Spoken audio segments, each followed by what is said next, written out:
করেন তারা কি করবেন। আসলে আমরা সবাই একা, পৃথিবীতে কেউ কারো নয়।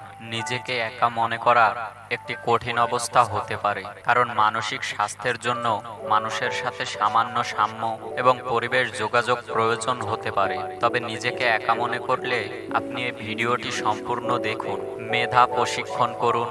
নিজেকে নতুন কিছু শিখতে অনুপ্রেরণা নিয়ে মেধা প্রশিক্ষণ করা উপযুক্ত সময় হতে পারে। উদাহরণস্বরূপ, আপনি একটি নতুন ভাষা শিখতে পারেন, মিউজিক বাজাতে পারেন, লেখার প্রতিষ্ঠান তৈরি করতে পারেন, অথবা কোনো নতুন দক্ষতা নিজের মধ্যে তৈরি করতে পারেন। প্রতিদিন শারীরিক কিছু ব্যায়াম করতে পারেন। শারীরিক ব্যায়াম করা স্বাস্থ্য এবং মানসিক সমৃদ্ধির জন্য খুবই গুরুত্বপূর্ণ। নিজেকে শারীরিকভাবে সক্রিয় রাখার জন্য বিভিন্ন ক্ষেত্রে নির্দিষ্ট ব্যায়াম করা উপযুক্ত হতে পারে। আপনি সাম্প্রতিক কোনো ক্লাবে যোগ দিতে পারেন বা ব্যক্তিগত রূপান্তর সাধারণ ব্যায়ামের মাধ্যমে করতে পারেন। বিভিন্ন প্রতিযোগিতায় অংশ নিন। একাকী হওয়া পরিবেশে আপনি প্রতিযোগিতার অংশ নিতে পারেন। এটি আপনাকে নতুন লোকের সাথে পরিচয় করতে এবং নতুন নতুন অভিজ্ঞতা অর্জন করতে সহায়তা করতে পারে। আপনি স্থানীয় অথবা অনলাইন প্রতিযোগিতায় অংশ নিতে পারেন, যাতে আপনার অবসর সময়টি কাটানো যায় এবং আপনি নতুন নতুন জিনিস শিখতে পারেন।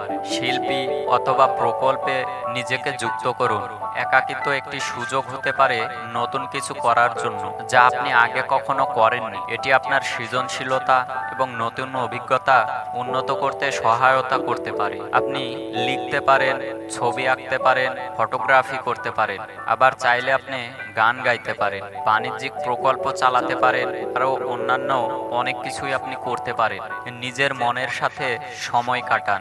যখন আপনি নিজেকে একা মনে করছেন, তখন নিজের মনের সঙ্গে যোগাযোগ রাখতে প্রয়োজনীয় ধ্যান প্রয়োগ করুন, মেডিটেশন করুন বা প্রাকৃতিক সৌন্দর্যে কোথাও ভ্রমণ করুন। এটি আপনাকে আন্তরিকভাবে নিজের সঙ্গে যুক্ত করতে সাহায্য করবে। এগুলি কেবলমাত্র কিছু উদাহরণ। আপনি নিজের অবস্থার উপর ভিত্তি করে আরও কার্যকর উপায় চিন্তা করতে পারেন। আরও গুরুত্বপূর্ণ কিছু পদক্ষেপ আপনি নিতে পারেন। নিজের মনে বা মনের পরিস্থিতি সম্পর্কে স্পষ্টতা লাভ করতে পারেন। দর্শক, ভিডিওটি ভালো লাগলে অবশ্যই চ্যানেলটি সাবস্ক্রাইব করুন। পাশে থাকা বেল আইকনটি অল করে বাজিয়ে দিন, যাতে পরবর্তী ভিডিওগুলো মিস না করেন। সবাইকে ধন্যবাদ।